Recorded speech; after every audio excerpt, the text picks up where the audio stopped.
les ambazirs de Libye. Il y a eu la révolution contre Kadhafi, ils étaient une population extrêmement méprisée par le pouvoir de Tripoli, et ils ont joué un grand rôle dans le renversement de la dictature, et avec Belkacem, nous avons été immédiatement portés. Et je veux me rappeler, parce qu'on était dans une petite ville, je viens d'Alout, non? Où est-ce qu'on était On était dans plusieurs villes. Dans plusieurs villes, mais là où on a mangé, je ne sais plus où c'était. À Yefren. Et Yfren, voilà. Et c'était, moi quand j'étais tout jeune, j'avais 20 ans, il y a eu la révolution des œillets au Portugal. C'était juste après mai 68, donc on baignait, moi et ma femme, dans une sorte de climat révolutionnaire qui avait dans toutes les universités de l'époque, et on se battait contre la dictature. Donc la dictature, en gros, c'était l'Espagne, la Grèce des colonels et le Portugal de Salazar. Et quand il y a eu cette révolution des œillets, c'était un immense espoir. Donc on a sauté notre 4N, on a été jusqu'au Portugal. Et quand on est arrivé au Portugal au mois de juillet, juste après, c'est incroyable le vent de liberté qui soufflait là-bas. Mais j'ai ressenti la même impression quand je suis arrivé dans la Frame de Fussanao. C'était une impression de liberté, c'était quelque chose de tellement enthousiasmant, de tellement intéressant. Ensuite, la géopolitique est ce qu'elle est, et la Libye n'est pas arrivée, le moins qu'on puisse dire, à une situation enviable pour les populations qui y vivent. Mais la volonté de liberté, elle existe là-bas. La volonté de liberté, elle existe en Kabylie, elle existe dans toutes les zones. Bon, j'avais eu affaire aussi, et c'est un moment tragique pour eux, sur la question des Touaregs au Mali, l'Azawad, situation qui était très très délicate parce que, au nom de la lutte contre l'islamisme, on s'apprêtait à mettre tout le monde sous le même tapis de bombe, les islamistes et les nationalistes Touaregs de l'Azawad. Et là, au Parlement européen, on a fait une mobilisation considérable. Je pense que ça a eu un peu d'effet. En tous les cas, la diplomatie française a été beaucoup plus prudente vis-à-vis des populations Touareg que ne l'était au départ. Et cela a été tellement affirmé que ça a fini par la situation actuelle. Parce que ce qui fait que Bamako ne supportait plus l'armée française, c'est que l'armée française était garante d'accords qui défendaient les intérêts des Touaregs. Et c'est pour ça que, en gros, le vrai fond, c'est celui-là. Donc voilà, donc situation complexe parce qu'il y a des situations différentes. Des fois, c'est le pouvoir endogène, celui de l'Algérie. Des fois, c'est le pouvoir exogène, celui de Bamako, parce que, bon, qu'on le veuille ou non, entre le nord du Mali et le sud du Mali, il n'y a aucun rapport, à part une frontière héritée de la colonisation française, bizarrement tracée par je ne sais quel général. Par une règle. Voilà. On a fait une règle, une ligne droite. L'Algérie, il y a eu un combat de libération qui a fait de l'Algérie une réalité quand même un peu plus probante que ce que le Mali. Mais à l'intérieur de l'Algérie, mais dans différentes zones, il n'y a pas que la Kabylie, il y a cette répression contre la diversité culturelle. Et c'est là qu'il y a un combat à mener. Alors c'est un combat qui est compliqué, qui est difficile, mais les combats ne se perdent que quand on les abandonne. Si on les continue, on finira bien par les gagner. Je veux dire avant là-dessus, alors si vous êtes là ce soir, c'est que vous avez compris, on n'a pas l'intention de nier ou d'invisibiliser le sujet, c'est qu'on considère qu'il existe. On a mis dans notre projet clairement écrit l'autodétermination des peuples dans le cadre de l'état de droit, parce qu'aujourd'hui, quand on parle de l'état de droit, ça veut dire le fait qu'on respecte les droits des peuples aussi. Et donc, quand un peuple est oppressé, il est forcément, de mon point de vue, à considérer comme étant sous la protection par principe des démocraties, et que donc ce sera un engagement que nous prenons. Donc, partons du principe qu'aujourd'hui, l'Europe ne peut pas se revendiquer, et vous ne m'avez pas compris tout à l'heure parce que je me suis mal exprimé. Mon sujet, c'est pas de vouloir rendre le monde absolument changé. Mon sujet, c'est de dire ce que vous défendez correspond simplement à mes valeurs. Et donc, pour le dire plus nettement, et pour ce qui concerne aujourd'hui notre liste, c'est clairement de dire que dès qu'un peuple est oppressé, on est sorti de l'état de droit, en fait. Parce qu'il n'y a pas d'état de droit quand il n'y a pas de démocratie et pas de respect des droits de l'homme aujourd'hui appliqués, et notamment au regard de l'Europe.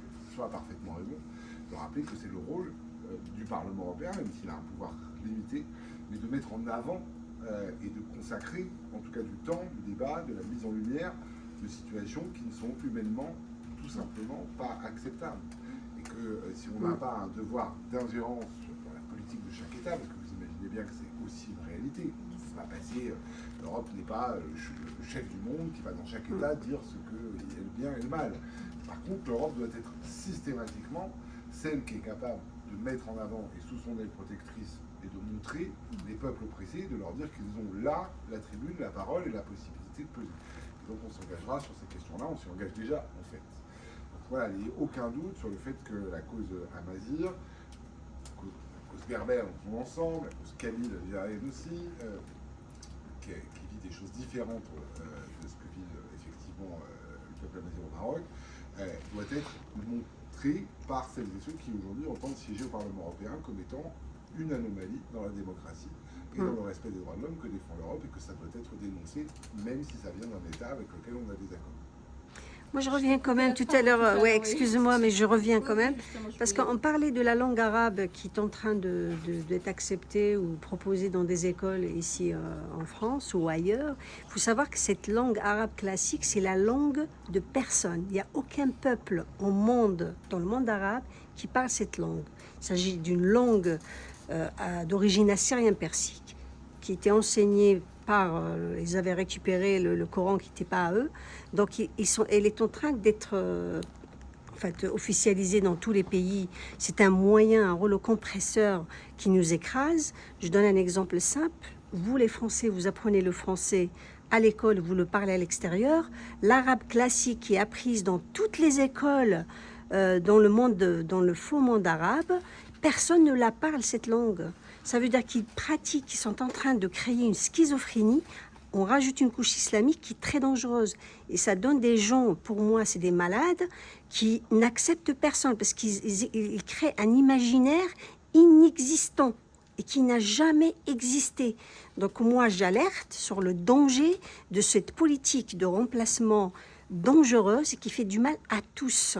Nous souffrons, peut-être nous résistons beaucoup plus que vous, mais demain, l'Europe, ça va vous ruiner et ça commence.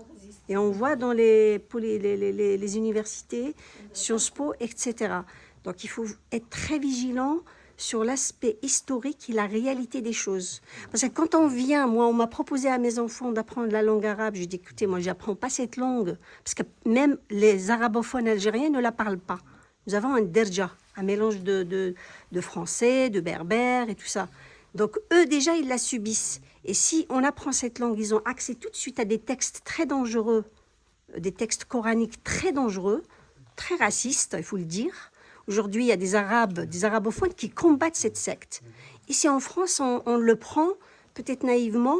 Ils disent que la démocratie, on les accepte, mais faites gaffe. Lisez les textes, s'il vous plaît, parce que vous allez vous faire du mal à vous et vous allez nous faire du mal à nous. Et nous, on ne peut pas vous aider parce que déjà, on est parti par ce fléau-là. Donc, il y a un danger mondial qui est en train d'être cultivé. Ils ont les moyens financiers, économiques, ils ont des États derrière. Je cite la Turquie, le Qatar et tous, parce que l'islam, ils ont une facette de taqiyya qui était l'hypocrisie. Quand ils sont minoritaires, ils sont avec vous, tout gentils. Mais quand ils sont forts, ils vont tous vous écraser et nous écraser avec. Donc c'est juste une parenthèse. Je vais répondre là-dessus tout à l'heure. Oui. Oui, je vous en prie, je vous en prie. Vous avez la parole. Allez-y. Je m'excuse, je ne maîtrise pas très bien la langue française, mais je vais essayer de parler un petit peu des questions, poser une question de géopolitique. Donc, tout d'abord, la question de la liberté, je pense, est perçue différemment déjà dans les familles politiques françaises. La notion de la liberté, telle qu'elle est vue à droite, à gauche, est différente. Il y a aussi, d'un point de vue philosophique, depuis le présocratique à nos jours, la notion de la liberté différemment vue, perçue, expliquée. Il y a un point très très important en parlant de conditions objectives qui déterminent la pensée.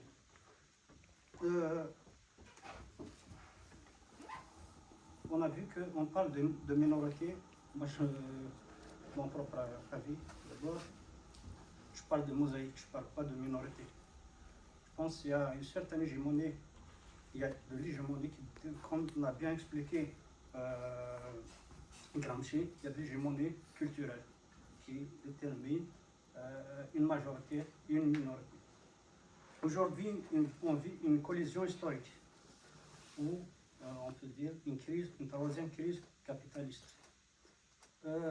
Une montée d'un côté du fascisme, et de l'autre côté aussi, une course effrénée entre les puissances impérialistes dans le monde et une guerre. C'est quoi la place des minorités telles que les Kabyles, les Kurdes, ce qu'on appelle les minorités culturelles, dans cette situation, voilà, situation politique. Et qu'est-ce que vous allez faire dans ce contexte international qui est très très délicat aujourd'hui? Alors si je peux me permettre de donner peut-être quelques éléments de réponse, après je vous donne la parole. Déjà personnellement je suis contre aussi cette appellation de minorité parce que je trouve ça très très péjoratif. Au fait c'est justement c'est les États hégémoniques qui veulent nous transformer en minorité. Je pense que les Corses, les Bretons, les Catalans, les Kabyles ne sont pas des minorités. Effectivement c'est plutôt une mosaïque. Maintenant, par rapport au droit international, je pense que comment dire, il y a des lois qui protègent moi j'appellerais plutôt ça les peuples autochtones, pas les minorités. Il y a des lois qui nous protègent. Après, les États ne respectent pas. Après, c'est à nous voilà, de nous défendre, c'est à nous de nous imposer, c'est à nous de connaître nos droits, de connaître de porter de montrer notre capacité à nous autogérer. C'est à nous de faire le travail. Parce que si nous, on ne le fait pas, personne ne le fera à notre place. C'est un jeu d'alliance dans le monde. Les puissances impérialistes, ils ont intérêt en Algérie, ils ont intérêt en Turquie, ils ont intérêt... Il y a de l'omerta aujourd'hui, il y a de l'omerta. Parce que ce qui se passe actuellement en Turquie, personne ne parle du massacre commis par le régime d'Atatürk. Personne ne parle de ce qui se passe en Algérie avec les prisonniers politiques, c'est de l'omerta. Personne ne parle des prisonniers à femmes, personne ne parle de ce qui se passe dans le monde. Alors il y a de l'omerta dans le monde et on se demande où la place des minorités, des gens. Après, il y a ça, tout est différencié selon la conception de l'État-nation entre Ernest Renan et la conception française de l'État-nation, de la nation et la conception allemande. Mais est-ce que ça ne détermine pas réellement aujourd'hui, est-ce que vous êtes capable aujourd'hui, dans ce jeu international, de défendre ces minorités? Pour moi, la ligne de démarcation dans ce que l'Europe peut faire et ne peut pas faire, pour moi, très franchement. Je vous dis, moi, je ne crois pas que l'Europe soit le gendarme du monde.